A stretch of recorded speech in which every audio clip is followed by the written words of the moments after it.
Like coming to core political hardcore questions, ఇప్పుడు రెండు negatives నడుస్తున్నాయి when it comes to the present political scenario in Telangana. ఒక wing ఏమంటున్నారంటే ఒక entire section of political commentators, journalist, political analyst are saying BRS is down and out. The party is never going to rise again. The future is that of BJP in Telangana. And there is another section which says మన చుట్టుపక్కల ఉన్న examples చూసుకుంటే 3 ఏళ్ల ముందు కాంగ్రెస్ ఎక్కడా లేకుండా ఇప్పుడు పవర్లోకి వచ్చింది.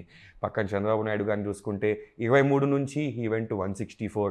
సో ఒక పార్టీ వాళ్ళు గివప్ ఇచ్చే వరకు ఆ పార్టీ ఫినిష్ అయిపోయిందని అనొద్దు అనొక చర్చ నడుస్తుంది.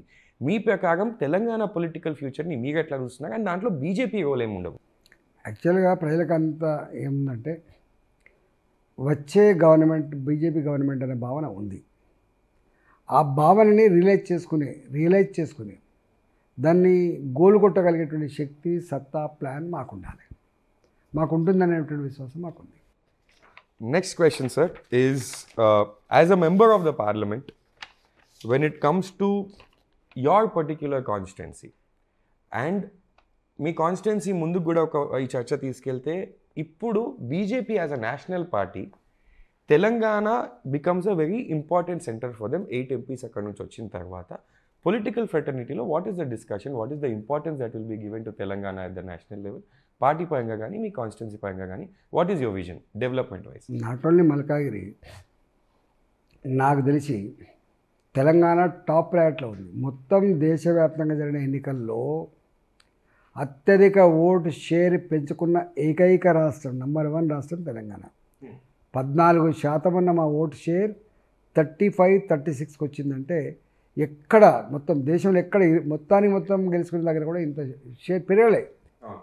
అందువల్ల తెలంగాణలో కేంద్ర ప్రభుత్వ పరంగా చేసే పనులు ఏవైతున్నాయో, రైల్వేస్ పరంగా కావచ్చు, నేషనల్ హైవేస్ పరంగా కావచ్చు, లేదా PMGFY రోడ్ల పరంగా కావచ్చు, ఇతరత ఏ సపోర్ట్ అయినా కూడా సంపూర్ణంగా చేయడానికి ప్రభుత్వం సిద్ధంగా ఉంది.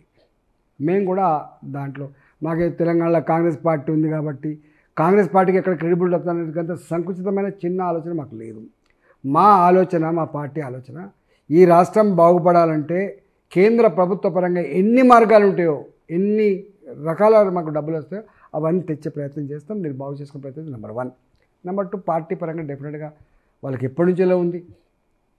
సౌత్ ఇండియాకి గేట్ వే తెలంగాణ కాబట్టి డెఫినెట్గా పార్టీ బాగా ఎదగాలని, పెను మార్పులు రావాలని కోరుకుంటుంది కాబట్టి డెఫినెట్గా అవుతుంది.